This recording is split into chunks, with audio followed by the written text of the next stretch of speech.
You are the director. Yes. Hi everyone, welcome back to Poetology. It's Dan, and today we have an interview with the wonderful Sascha Akhtar, who is going to talk to us about poetry and magic and a lot of other things. I hope you really enjoy this interview as much as I did. Grab a cup of tea and enjoy. Hi Sascha. um, Hi, Dan. Thank you so much for accepting to do this interview for Poetology. So today I'd really like to talk about the connection between magic and poetry, because that's something I've been interested in. And I was wondering, first of all, what brought you to poetry? Well, first of all, thanks so much for having me. This means a lot because I've been, working with poetry and magic for a few years now. Um, but poetry, I've been thinking a lot about this, the origins of me and poetry. And I think it comes down to my grandfather reading The Walrus and the Carpenter from Alice in Wonderland to me as a child. And in lockdown, of course, we've had a lot of time to ponder over things, and this poem kept coming back. And I think the roots of it are hearing all this poetry orally from my family, and then writing when I was 7, my first poem, which was terrible. I'm sure it was great. Wow. So have you been writing during your whole life, from that time, sporadically or regularly? How have you built it into your life? Yes, it's a good question, because what I realize now is that poetry was never anything that I wanted to do or to be. I never was like, oh, I want to be. I don't even think I wanted to be a writer. But what happened was that it became sort of crucial. So for my healing. So it seems like I've been through a lot of trauma in my life, and it's proper, with family, with relationships, all kinds of things. And I feel like every time I've needed something, I would go and write. Now, this could also be because my grandmother, who raised me as a mom, wrote every single day in a diary for her whole life. So I started doing that, and I think I was just copying her. And so, no, I haven't written throughout my life at all.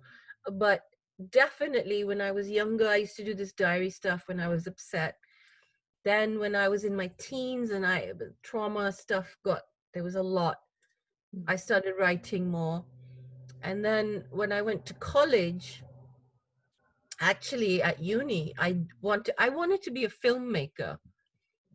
So I was there for film and photography, and I did some writing courses, but then listen to this. The one poetry workshop I tried to do, I submitted work, and it was Mary Oliver, the famous Mary Oliver, and she totally crushed my poetry dream. Oh, that's so bad. What did she say? I mean, you don't have to She share didn't it. let me in the workshop, and she said my work was Oh. basically, and this is a theme for me, because, and this is interesting, it's a good segue for us as well, because it has to do with, the way I write, which has never been about trying to make anybody understand anything. It's just been about me writing because I needed to. And I can't always explain what happens when I write. So one of the events that I remember is me starting to write Latin when I was 15, and I'd never studied Latin. Wow. I have no idea what happened. And now I have some theories. But so, yeah, no, it was only in 2001 or 2 that I actually was like, oh, I want to write poetry. That's really interesting. I like how you say that as a teenager you had some very difficult things to deal with, and so you went to writing in order to deal with that. Do you think that poetry or writing more generally has a transformative power? Yes, 100%. And in fact, I think that even more now than ever before. I was just thinking about that last night, about how just I've been going to these Zoom readings, and I've just been sort of observing on the social media as well, how at least within this poetry planet, there's so many people, you know, and everybody has this burning desire to express uh, through their poetry. And I was reflecting on the fact that for me, I've written 6 books, right?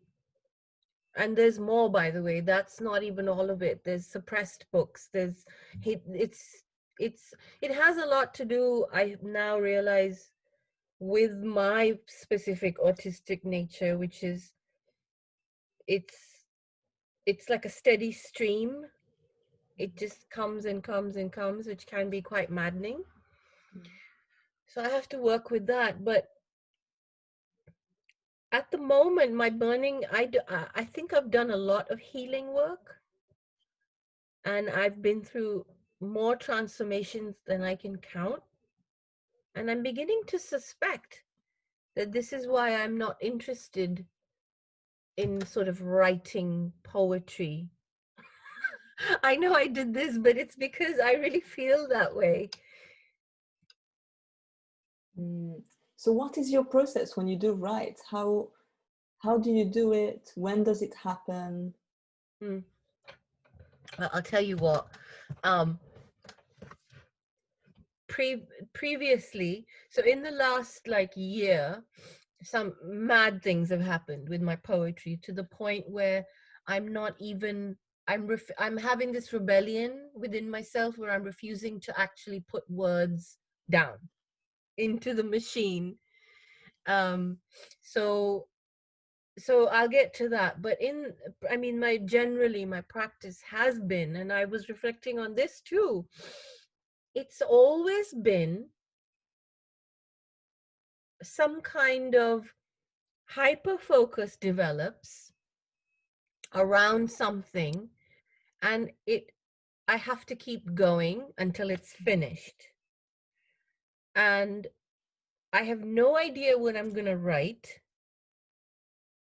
and I do very little self-censoring or self-editing.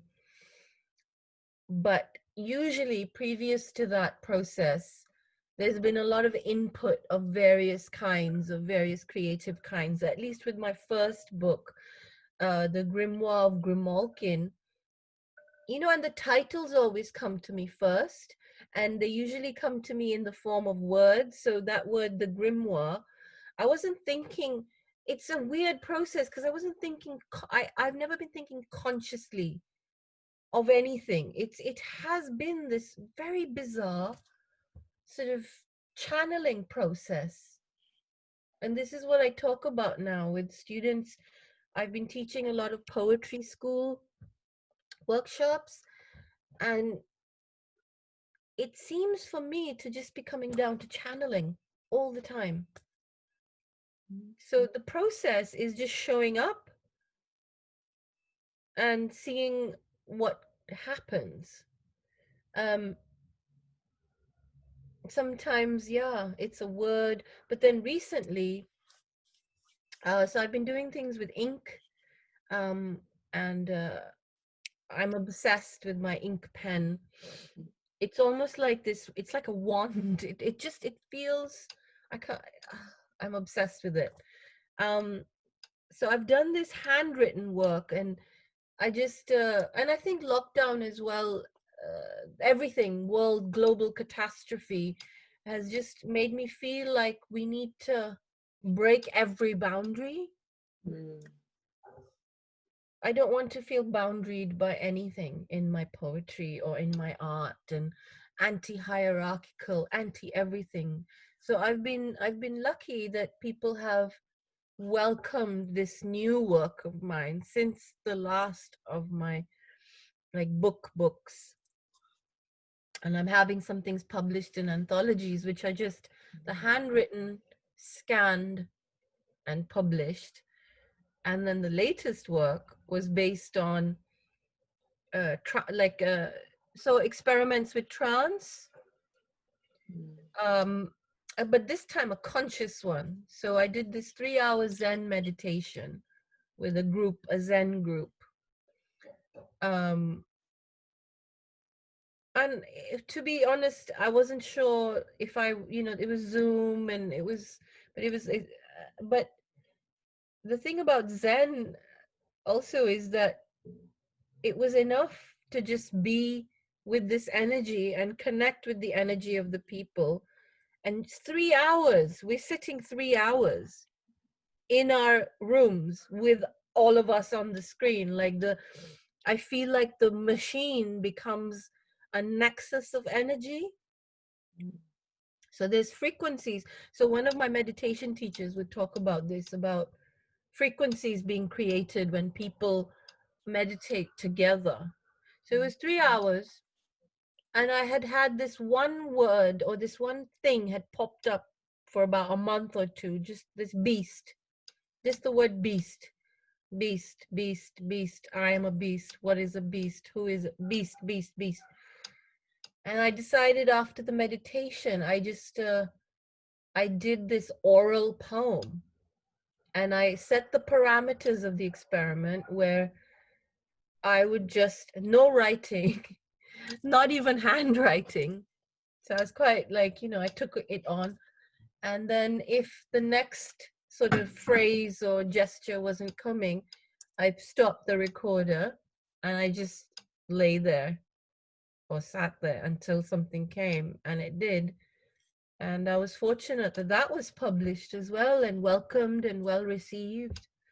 So is that your latest poetry collection? Yeah, it's not a collection. It's one poem. One poem, The Whimsy of Dank Juju. Is that it? No, that's a pamphlet. The Whimsy of Dank Juju is a pamphlet on Emma Press.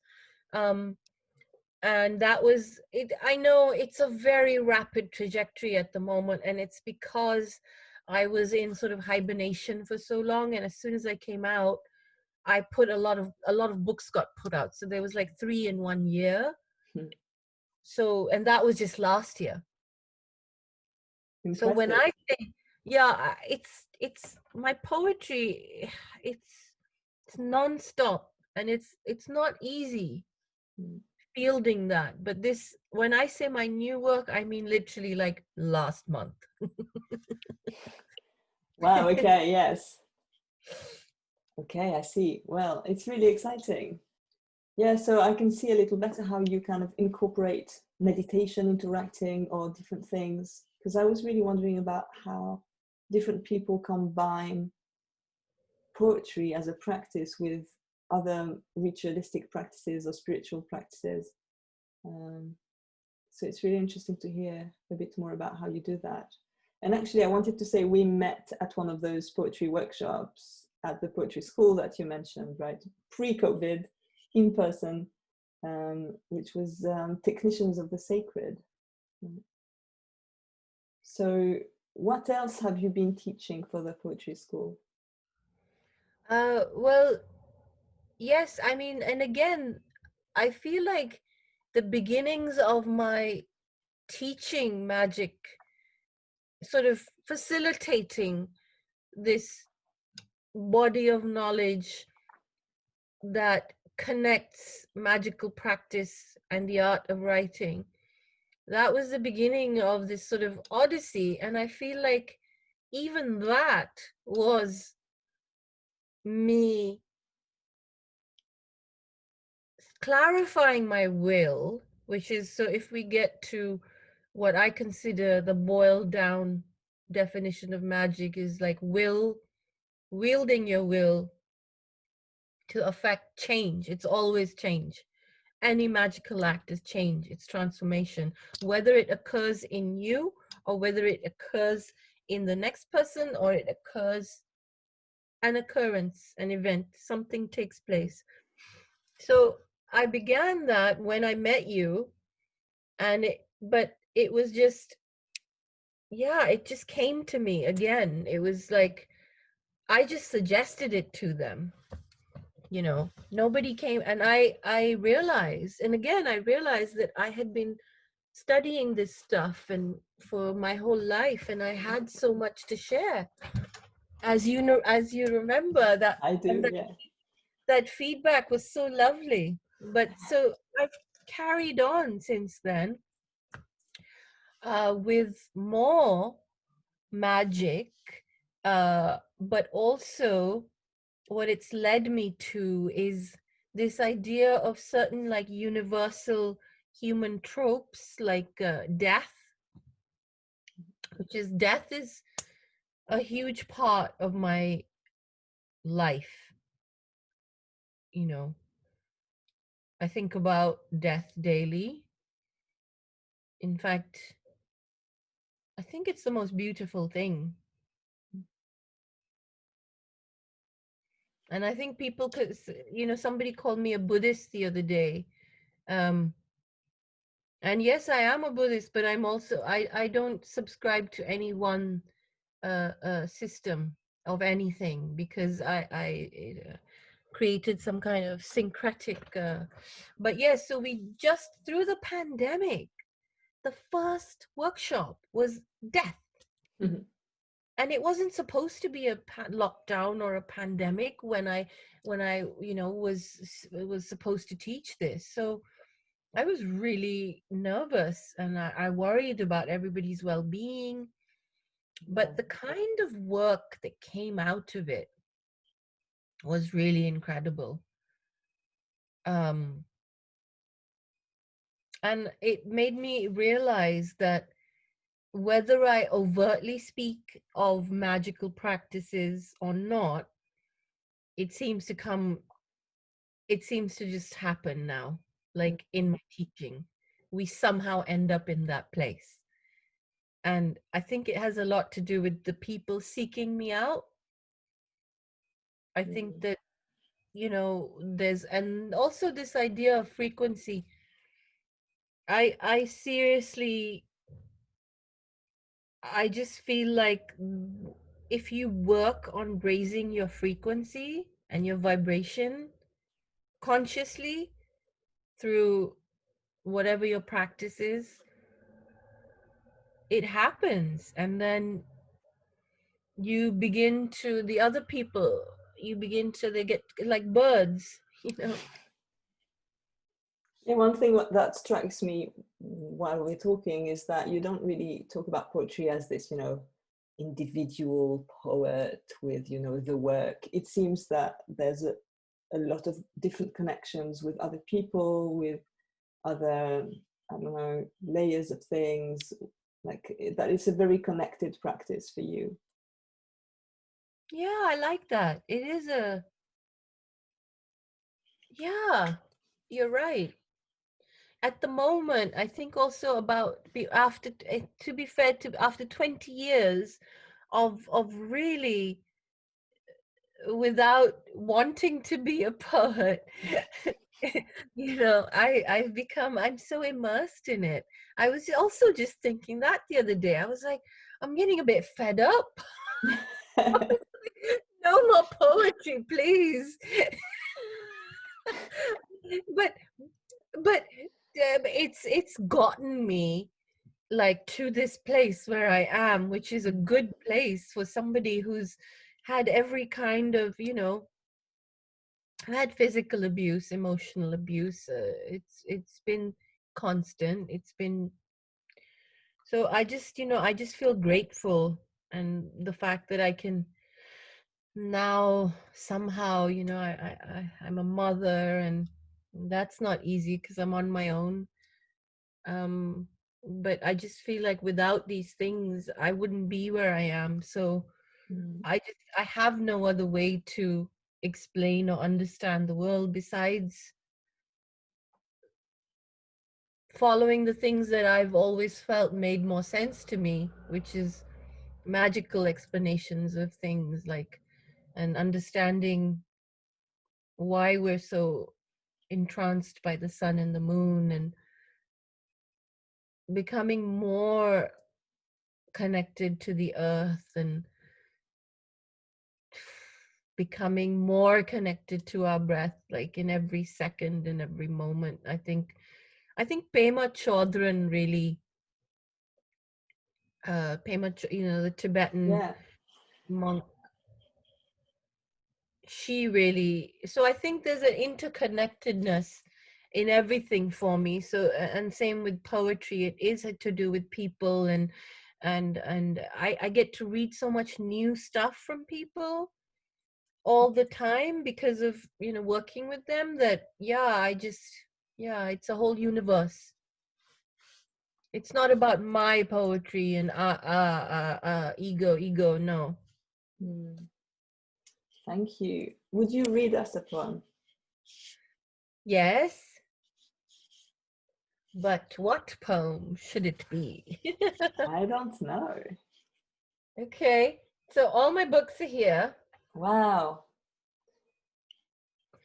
Shall I show you my books? Show the books.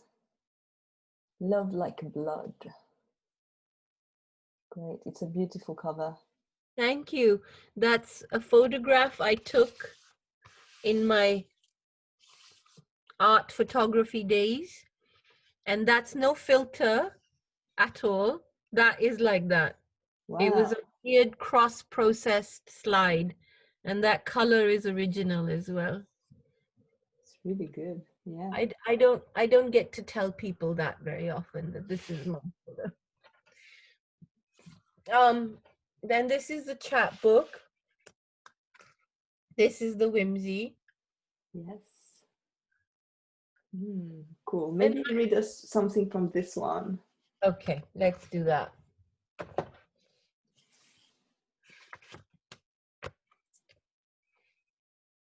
Okay, let's read The Muse Bewilders. This evening is a violent riot of technicolor eyes living vicarious in I lives in you, whose sun has traversed its arc of sky, whose afternoon shadows pale in the window, a winter in effect, glistening, remote, and I hear ears throbbing, the radiation you gave me, a lost beginning, a shoulder blade to cry on, a glowing fetus. My many hours collide invisibly, and you tend them like breath flowers to press in your pages of mirth. If I taste you, temptress, my spinal cord pricks, wings shoot through my back like wind blowing through whistles, like a friend haunting me. Icicles hang over my trachea when I am spoken to. I bark like a salamander. I pass out like a light switch. I embezzle you, crooked as a storm in blazing hay, when you picture here diamonds, invent riddles in a can of worms. When you were a movement, I positioned it, casting beeswax candles of your face. I throw pots the shape of your sacrum and kiss the coccyx, hardening like my arteries. Wow. Thank you so much. This is great. Yeah, thanks a lot. The Whimsy of Tang Juju. And I will post any link that you want me to add under the video. That's brilliant. Thank you so much. And if you don't have this, I would like to send you a copy as a thank you. Oh, that's very nice of you. I've actually ordered one. I'm waiting for it. It's taking time. Okay, then let me send you another one. I would love that. Yes, thank you. I only have the deck of poetry cards. Oh, yes, So I I remember love it that. so much. Yeah. That was quite special. Hmm. I'm glad that that's the one you have. Oh, yes, I remember. So yes, then the one I find, I've got some copies, and it's the next one. Cool. Astra England. Great. And I think Yeah. you're in for a treat. Let me just show you something. Check it out. Wow, it has charts. Yes, I love it. Did you draw this? I drew this, but the book was done with a collaboration with Frankie, Francesca Lisette, the poet, and Mm. it was a big experiment where um, I was suspicious of this. Again, it happened. I felt propelled, like I had to document every day with a poem. It wasn't like it had to be a poem. And I went on this epic journey between continents and real quick. And I had this weird suspicion that something was going on with Mm. me. So, and then a lot of things happened. So I asked the Glitter Oracle, which is Frankie. This is their astrological personality, the Glitter Oracle, to look at the charts because I had dated and timed everything Mm. for certain things, and the strangest everything came out. It was all there in the stars. Oh, So we then, yeah, we did this really. So then they made the charts, and I hand drew some, and then we put them in the book, and there's an introduction by them as well. So that's really great. Yeah, thank you. I would love to have it. just I'd send love me to a. see a copy. I will. Yeah, thank you. I hope you enjoyed this interview. I had a great time preparing it, and I will post all of the links that Sascha mentioned in the discussion box down below. And I want to thank her again for this great interview. I will see you again next week. Bye.